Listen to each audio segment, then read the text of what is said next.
Matthew chapter 18. At that time the disciples came to Jesus, saying, "Who is the greatest in the kingdom of heaven?" And calling to him a child, he put him in the midst of them and said, "Truly I say to you, unless you turn and become like children, you will never enter the kingdom of heaven. Whoever humbles himself like this child is the greatest in the kingdom of heaven.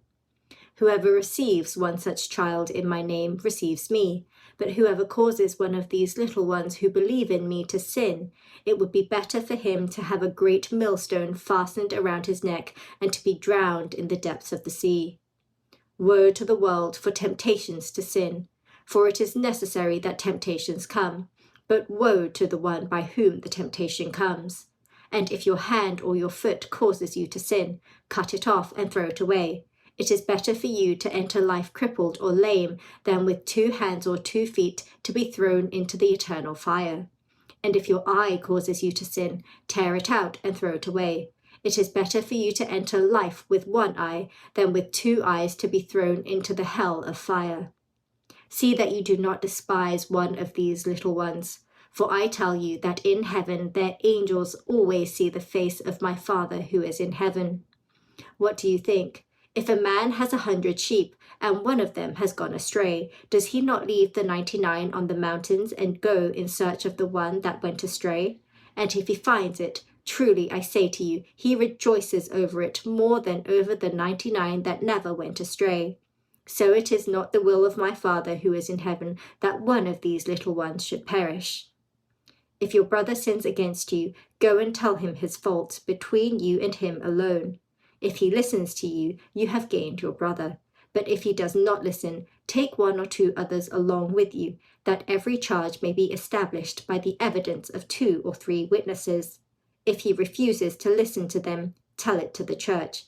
And if he refuses to listen even to the church, let him be to you as a Gentile and a tax collector. Truly I say to you, whatever you bind on earth shall be bound in heaven, and whatever you loose on earth shall be loosed in heaven.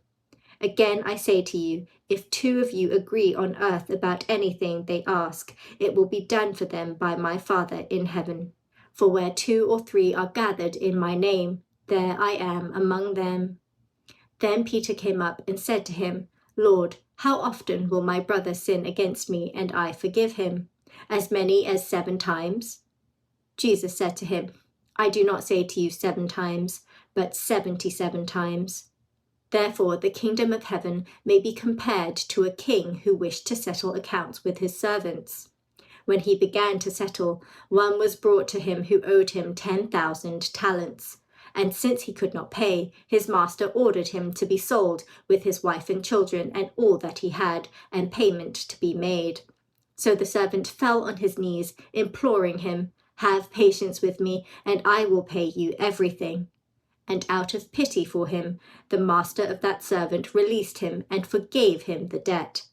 But when that same servant went out, he found one of his fellow servants who owed him 100 denarii, and seizing him, he began to choke him, saying, 'Pay what you owe.' So his fellow servant fell down and pleaded with him, 'Have patience with me, and I will pay you.' He refused, and went and put him in prison until he should pay the debt. When his fellow servants saw what had taken place, they were greatly distressed, and they went and reported to their master all that had taken place. Then his master summoned him and said to him, 'You wicked servant, I forgave you all that debt because you pleaded with me. And should not you have had mercy on your fellow servant as I had mercy on you?'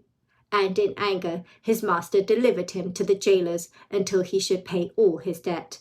So also my heavenly Father will do to every one of you, if you do not forgive your brother from your heart."